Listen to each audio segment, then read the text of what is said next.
Dan yang terakhir, yang tadi malam juga saya sampaikan, bahwa di antara prinsip dakwah salaf ini, mengajak umat ini kepada akhlak yang mulia. Kita berusaha bagaimana kita menjadi orang yang mempunyai akhlak yang mulia. Sebab talibul ilm harus punya akhlak. Kita jadi contoh di masyarakat. Jangan jadi tudingan di masyarakat. Kita jadi contoh kepada orang awam, kepada ahlul bid'ah, kepada keluarga kita dengan akhlak kita yang mulia, orang bisa ikut dakwah kita. Kita lihat Rasulullah SAW.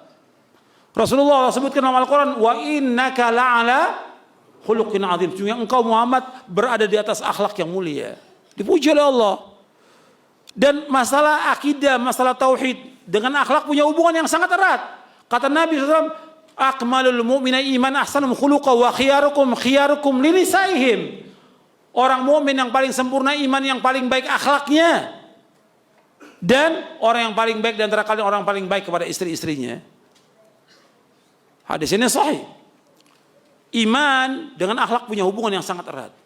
Kalau kita bertakwa kepada Allah, akhlak kita harus baik.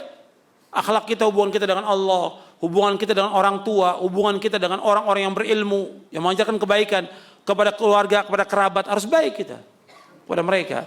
Apa yang bisa kita bantu mereka.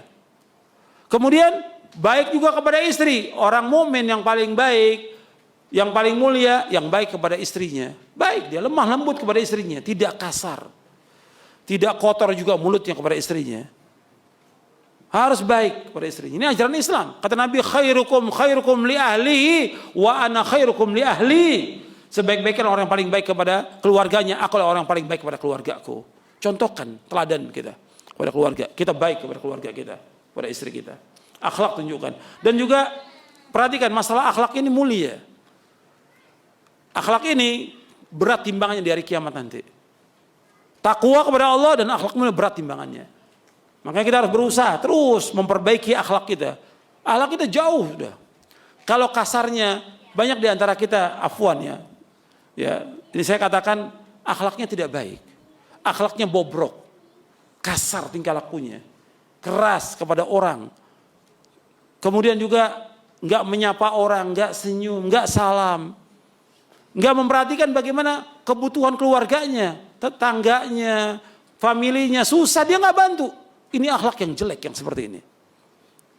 Allah mencintai akhlak yang mulia, karim. Innallaha ta'ala karimin yuhibbul karam wa ma'aliyal akhlak wa yubghidu sifsafa. Kata Nabi, Allah itu karim, mulia, dermawan. Allah cinta kepada orang yang dermawan. Allah cinta kepada akhlak yang mulia. Dan Allah benci kepada orang yang rendah akhlaknya. Tinggalkan tuh akhlak-akhlak yang jelek, yang kotor, yang gak beres. Itu muamalah kita yang gak bagus, tinggalkan semuanya. Kemudian tazkiyatun nufus. Kita juga harus berusaha bagaimana membersihkan hati kita. Tinggalkan hati kita ini jangan sampai syirik. Jangan sampai riya. Jangan sampai sum'ah. Jangan sampai sombong. Jangan kita merasa tinggi daripada yang lain. Merasa hebat, jangan. Tawadhu kita. Bersihkan hati kita. Dan doa kita kepada Allah. Di antara doanya antum hafalkan. Allahumma inni a'udzubika minal ajzi. Wal kasal. Wal jubni. Wal bukhli. Wal harami. Wa adzabil qabr. Allahumma ati nafsi taqwaha wa zakkiha anta khairu man zakkaha anta waliyyu wa maulaha. Allahumma inni a'udzubika min ilmin la yanfa' wa min qalbin la yakhsha' wa min nafsin la tashba' wa min da'watin la yustajabu laha.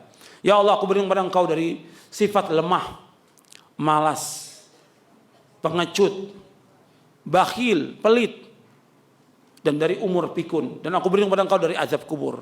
Ya Allah, berikan kepada hatiku ketakwaannya. Bersihkan hatiku ya Allah, karena Engkaulah yang dapat membersihkannya. Engkaulah pelindungnya dan Engkaulah penolongnya. Ya Allah, aku berlindung pada Engkau dari ilmu yang tidak bermanfaat, dari hati yang tidak pernah khusyuk, dari nafsu yang tidak pernah puas, dan dari doa yang tidak dikabulkan. Hadis ini sahih, diriwayatkan oleh Imam Muslim dan Nasai. Antum bisa hafalkan nanti dari buku doa dan wirid, antum hafalkan. Ya, kita harus berusaha bagaimana kajian-kajian kita, dakwah kita membuat hati kita semakin hari semakin bersih, semakin baik, bukan semakin kotor dari omongannya, tingkah lakunya. Karena hati ini menunjukkan kalau hati kita baik, omongan kita baik. Kalau hati kita baik, tingkah laku kita juga baik. Muamalah kita baik juga kepada orang lain. Coba kita perbaiki dan perbaiki. Bahwa Nabi SAW ditugaskan oleh Allah diantaranya apa? Tazkiyatun nufus, membersihkan hati manusia.